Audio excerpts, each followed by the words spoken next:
नमस्कार दर्शकों, आज हम आपको लेकर चलेंगे 511 वर्ष पूर्व की उस ऐतिहासिक घटना की ओर जिसके रहस्य से पर्दा संत रामपाल जी महाराज ने उठाया। और इस घटना का संबंध एक ऐसे महापुरुष से है जिसे कोई संत तो कोई कवि तो कोई भगवान मानता है, जिनका नाम है कबीर साहब जी। जी हाँ दर्शकों, कबीर साहब को कोई संत तो कोई कवि तो कोई भगवान मानता है, लेकिन दर्शकों संत रामपाल जी महाराज ने इस ऐतिहासिक घटना का रहस्य जिन साक्ष्यों के साथ दिया है, जिसे जानने के बाद आप स्वयं इस निर्णय तक पहुंच जाएंगे कि वास्तव में कबीर जी कौन थे। तो इस रहस्य को जानने के लिए देखिए यह पूरा वीडियो।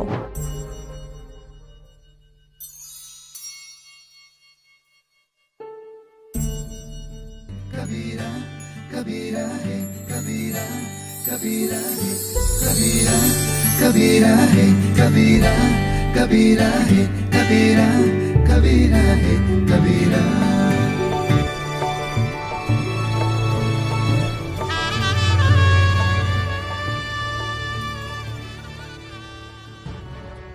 पूर्ण परमात्मा सर्वश्रेष्ठी रचनहार कबीर देव प्रत्येक युग में इस धरा पर अवतरित होते हैं और एक आम जन साधारण की तरह लीला करते हुए अपने वास्तविक घर यानी सतलोक की जानकारी भक्त समाज को देते हैं। लेकिन उस समय अधिकांश लोग परमेश्वर की पहचान नहीं कर पाते। लगभग 625 वर्ष पूर्व पूरी सृष्टि को बुनने वाले कबीर साहिब जी काशी नगर की जुलाहा बस्ती में एक टूटी सी झोपड़ी में 120 वर्ष तक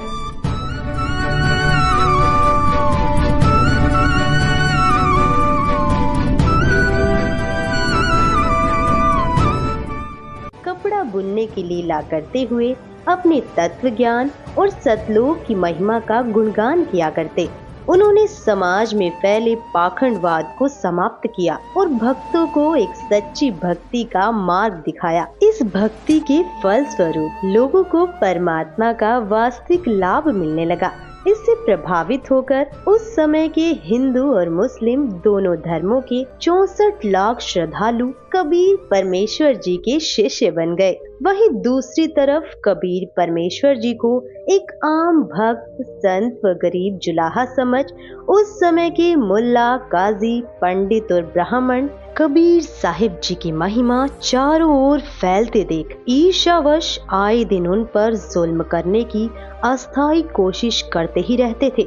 जब सब षड्यंत्र फेल हो गए तो काशी के सभी पंडितों और काजी मुल्लाओं ने सभा करके निर्णय लिया कि कबीर एक निर्धन जुलाहा है। हम इसके नाम से पूरे हिंदुस्तान में चिट्ठी भिजवा देते हैं कि कबीर सेठ पुत्र नीरू जुलाहा कॉलोनी बनारस वाला 3 दिन का भोजन भंडारा करने जा रहा है।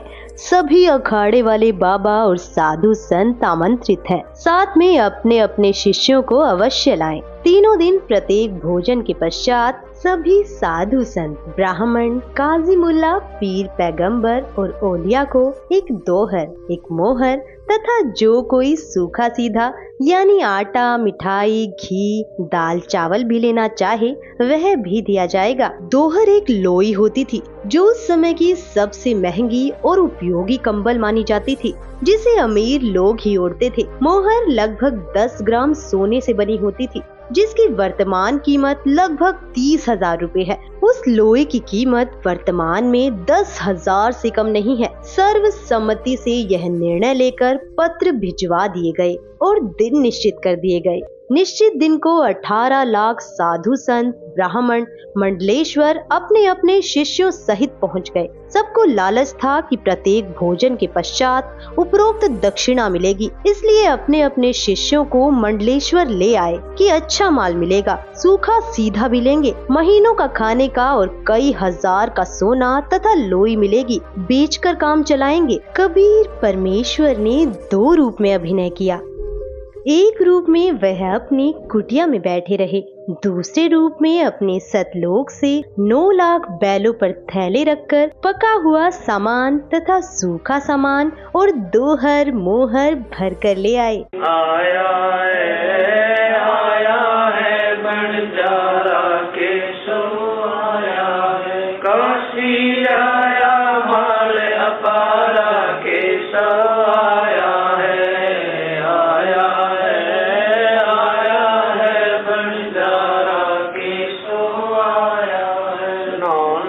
बोडी बड़ी विशंबर 9 लख बोडी बड़ी विशंबर दिया कबीर भंडारा के सो आया है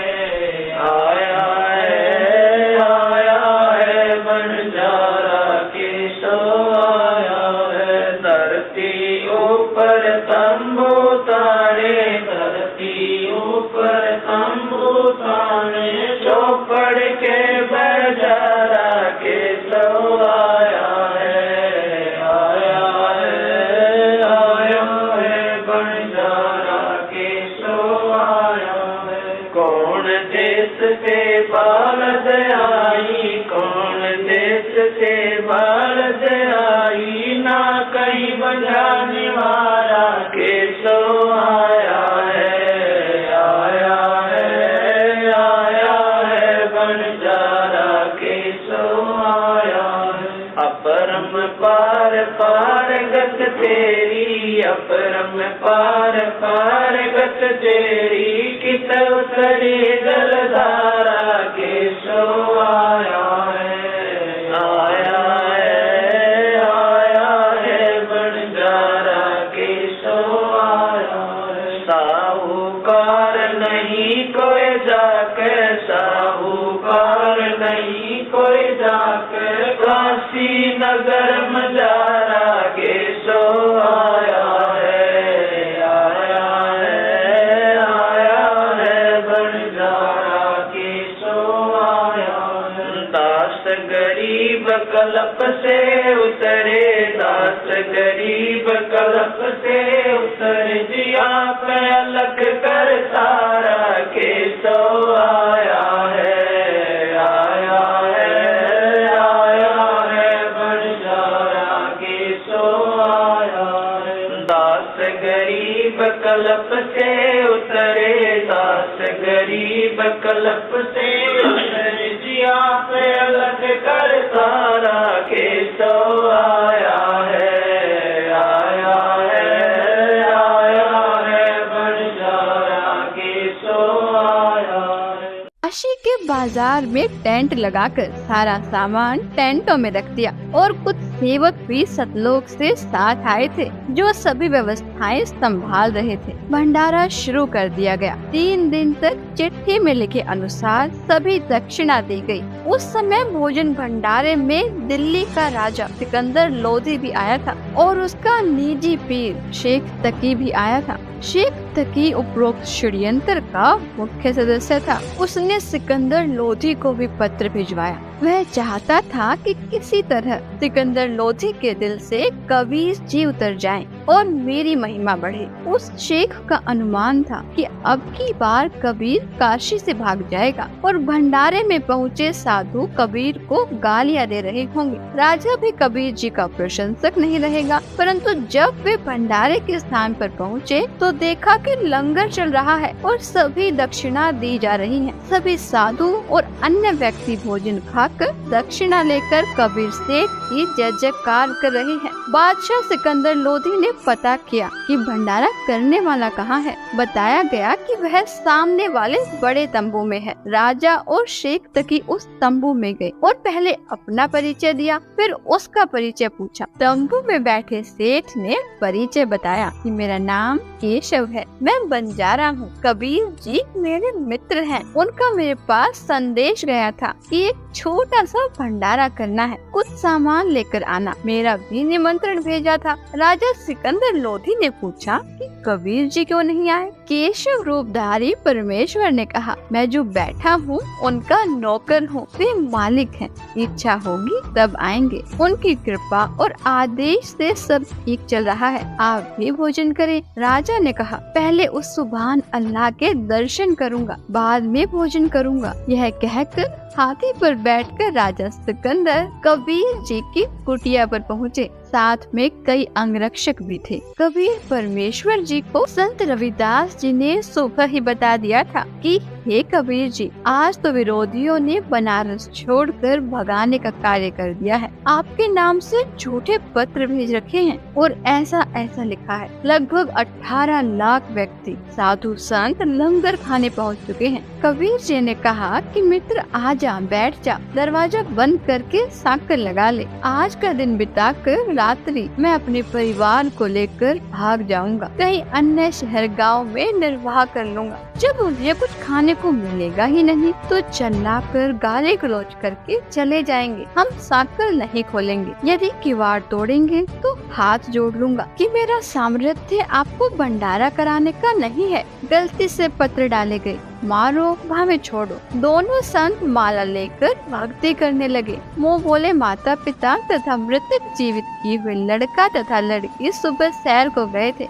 इतने में दिल्ली के बादशाह सिकंदर लोधी ने दरवाजा खटखटाया। संत रविदास जी ने कहा, प्रभु लगता है कि अतिथि यहाँ पर भी पहुँच गए हैं। कबीर जी ने कहा, देख सुराग से बच्चे तो नहीं आ गए हैं। रविदास जी ने देखकर बताया कि नहीं, कोई और ही है। 2-3 बार दरवाजा खटखटाकर राजा सिकंदर लोधी ने अपना परिचय देकर बताया कि आपका दास सिकंदर आया है, आपके दर्शन करना चाहता हूँ। परमेश्वर कबीर जी ने कहा, राजन आज दरवाजा नहीं खोलूंगा। मेरे नाम से झूठी चिट्ठियाँ भेज रखी हैं। लाखों संत भक्त पहुँच चुके हैं। रात्रि होते ही मैं अपने परिवार को लेकर कहीं दूर चला जाऊंगा। सिकंदर लोधी ने कहा, परवरदिगार आप मुझे नहीं बहका सकते। मैं आपको निकट से जान चुका हूँ। आप एक बार दरवाजा खोलो, मैं आपके दर्शन करके ही जलपान करूँगा। परमेश्वर की आज्ञा से रविदास जी ने दरवाजा खोला तो सिकंदर लोधी मुकुट पहने पहने ही चरणों में लौट गया और बताया कि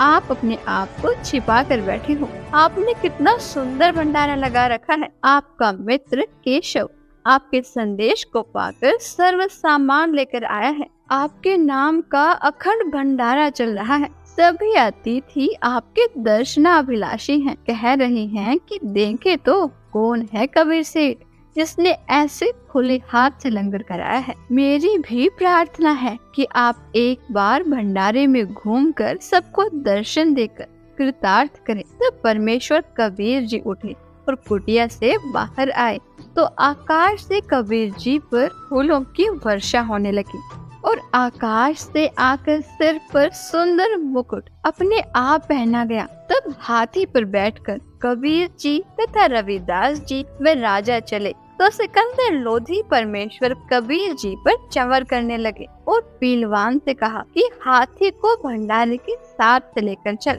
जो भी देखे और पूछे काशी वालों से कि कबीर सेठ कौन सा है, उत्तर मिले कि जिसके सिर पर मोर पंख वाला मुकुट है यह है कबीर सेठ, जिस पर सिकंदर लोधी दिल्ली के बादशाह चंवर कर रहे हैं। सभी एक स्वर में जय बोल रहे थे। जय हो कबीर सेठ की। जैसा लिखा था वैसा ही भंडारा कराया है। ऐसी व्यवस्था कहीं देखी न सुनी। भोजन खाने का स्थान बहुत लंबा चौड़ा था। उसमें घूमकर फिर वहाँ पर आए जहाँ पर केशव टेंट में बैठा था। हाथी से उतरकर कबीर जी तंबू में पहुँचे तो अपने आप एक सुंदर पलंग आ गया। उसके ऊपर एक गद्दा बिछ गया, ऊपर गलीचे बिछ गए जिसके झालरों में हीरे पन्ने लाल लगे थे। टेंट को ऊपर कर दिया गया जो 2 तरफ से बंद था। खाना खाने के पश्चात सब दर्शनार्थ वहां आने लगे। तब परमेश्वर कबीर जी ने उन परमात्मा के लिए घर त्याग कर आश्रमों में रहने वालों तथा अन्य गृहस्थ व्यक्तियों और ब्राह्मणों को आपस में अर्थात केशव तथा कबीर जी ने आध्यात्मिक प्रश्न उत्तर करके सत्य ज्ञान समझाया।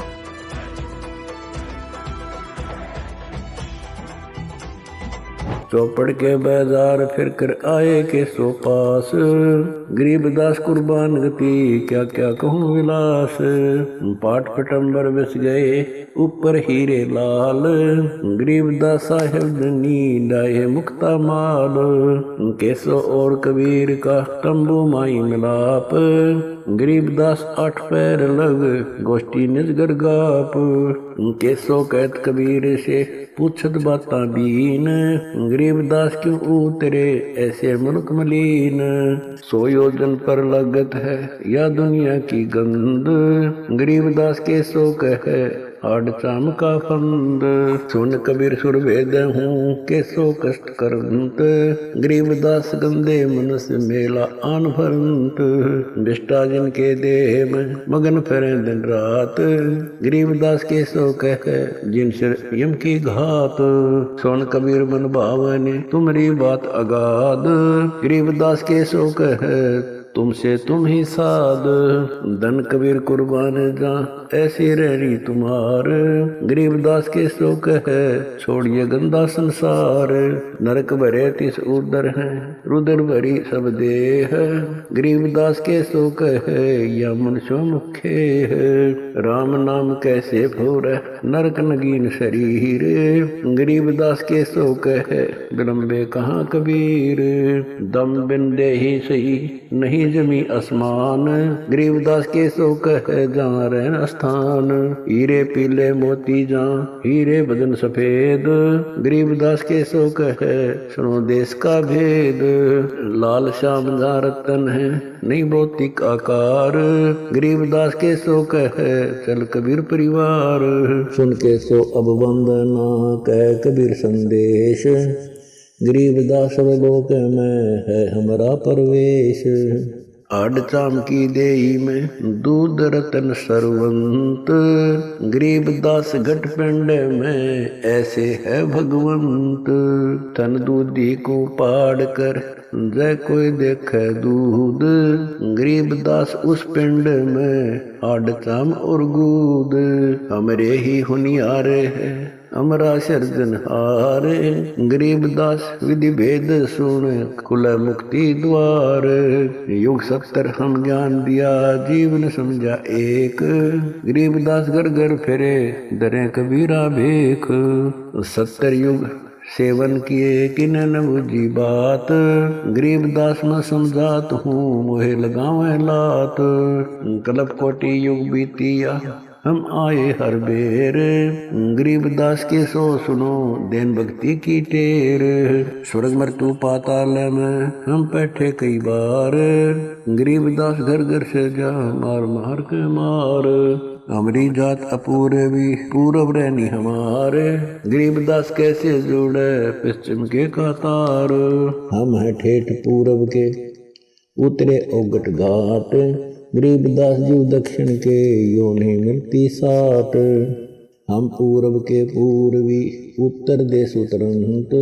गरीबदास जी दक्षिण के यो नहीं संग चलंत। जिन्हों हमारी सीख ली काटू जरा मण जंजीर। गरीबदास के सो सुने ऐसे कह कबीर। फिर बाजी विद न रचे वह नी जीव अवंत।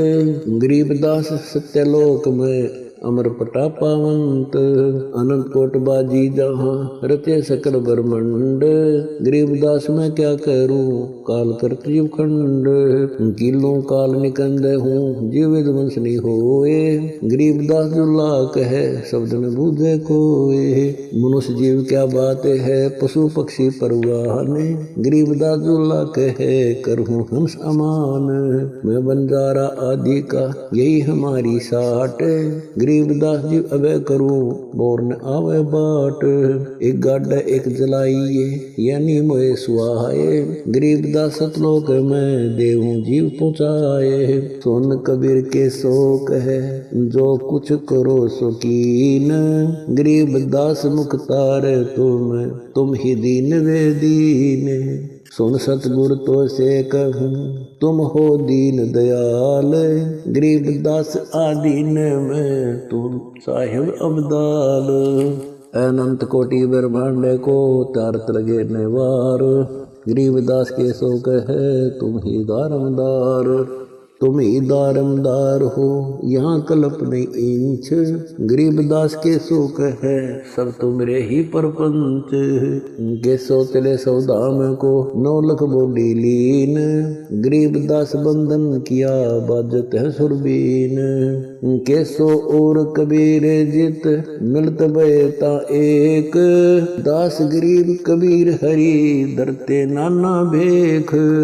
बंजारे और बैल सब लाए थे भरमाल, गरीबदास सतलोक को चले गए तत्काल। आवत जाते ना लखे कौन जाम प्रकाश, गरीबदास बूझ है कहाँ गए हरिदास। हरि में हरि के दास है दासन के हरि पास, गरीबदास पद अगम गति सात की उदास। चलो सिकंदर बादशाह क्यों व्यर्था वक्त गमाए, गरीबदास उस पीर के तन मन लगी भाए। जेता शहर कबीर का हमरे बहुत अनेक, गरीबदास से तक के लगी जुबान नेक। गूंगा भया बोले नहीं जवाब जुबान, गरीबदास मारा पड़ा बिन ही करो कमान। एता दोष दरे कहाँ दग्ध जमी आसमान, गरीबदास गूंगा भया बहरा हुआ कान। 8 पहर यानी 24 घंटे तक सत्संग करके उनका अज्ञान दूर किया। कई लाख साधुओं ने दीक्षा ली और अपना कल्याण कराया। विरोधियों ने तो परमेश्वर का बुरा करने की कोशिश की, परंतु परमात्मा को इकट्ठे करे कराए भक्त मिल गए अपना ज्ञान सुनाने के लिए। उन भक्तों को सतलोक से आया हुआ उत्तम भोजन कराया, जिसके खाने से अच्छे विचार उत्पन्न हुए। उन्होंने परमेश्वर का तत्व ज्ञान समझा, दीक्षा ली तथा कबीर जी ने उन्हें वर्षों का खर्चा भी दक्षिणा रूप में दे दिया। सब भंडारा पूरा करके सर्व सामान समेट कर बैलों पर रखकर जो सेवक आए थे वे चल पड़े। तब सिकंदर लोधी, शेख तकी, कबीर जी, केशव जी तथा राजा के कई अंगरक्षक भी खड़े थे। अंगरक्षक ने आवाज लगाई, बैल धरती से 6 इंच ऊपर चल रहे हैं, पृथ्वी पर पैर नहीं रख रहे। यह लीला देखकर सब हैरान थे। फिर कुछ देर बाद देखा तो आसपास और दूर तक न बैल दिखाई दिए और न बंजारे सेवक। सिकंदर लोधी ने पूछा, हे कबीर जी, बंजारे और बैल कहाँ गए? परमेश्वर कबीर जी ने उत्तर दिया कि जिस परमात्मा के लोक से आए थे उसी में चले गए। उसी समय केशव वाला स्वरूप देखते ही देखते कबीर जी के शरीर में समा गया। सिकंदर राजा ने कहा, हे अल्लाहु अकबर, मैं तो पहले ही कह रहा था कि यह सब आप कर रहे हो, अपने आप को छिपाए हुए हो।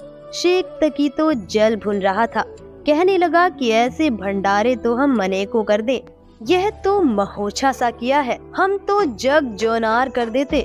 महोछा कहते हैं वह धर्म अनुष्ठान जो किसी पुरोहित द्वारा पितृदोष मिटाने के लिए थोपा गया हो। उसमें व्यक्ति बताए गए नग मन मारकर सस्ती कीमत के लाकर पूरे करता है, हाथ सिकोड़ कर लंगर लगाता है। जिसके घर कई वर्षों के बाद संतान उत्पन्न होती है तो दिल खोल कर खर्च करता है, भंडारा करता है तो खुले हाथों से।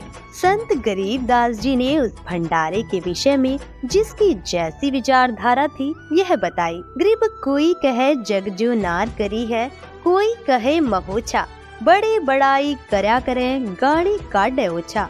भावार्थ है कि जो भले पुरुष थे वे तो बड़ाई कर रहे थे कि जग जो नार करी है, जो विरोधी थे वो ईर्ष्यावश कह रहे थे कि क्या खाक भंडारा किया है, यह तो महोछा सा किया है। जब शेख तकी ने ये वचन कहे तो वह गूंगा तथा बहरा हो गया और शेष जीवन पशु की तरह जिया। अन्य के लिए उदाहरण बना कि अपनी ताकत का दुरुपयोग करना अपराध होता है और उसका भयंकर फल भोगना पड़ता है। दर्शकों, अभी आपने देखा कि पूर्ण परमात्मा कबीर जी ने अपनी समर्थता का परिचय देते हुए 3 दिन तक 18 लाख साधु संतों को केशव बंजारा रूप में सतलोक से आकर भंडारा कराया था। और ऐसे ही दिव्य भंडारे को वर्तमान समय में संत रामपाल जी महाराज द्वारा 10 से अधिक सतलोक आश्रमों में साल में 6 बार करवाए जाते हैं, जिसमें पूरे विश्व को आमंत्रित किया जाता है, जिससे यह सिद्ध होता है कि समर्थ पूर्ण परमात्मा कबीर जी ही वर्तमान समय में संत रामपाल जी महाराज के रूप में इस धरा में मौजूद हैं, क्योंकि समर्थ कबीर परमात्मा के बिना पूरे विश्व को भंडारा कराना संभव नहीं है।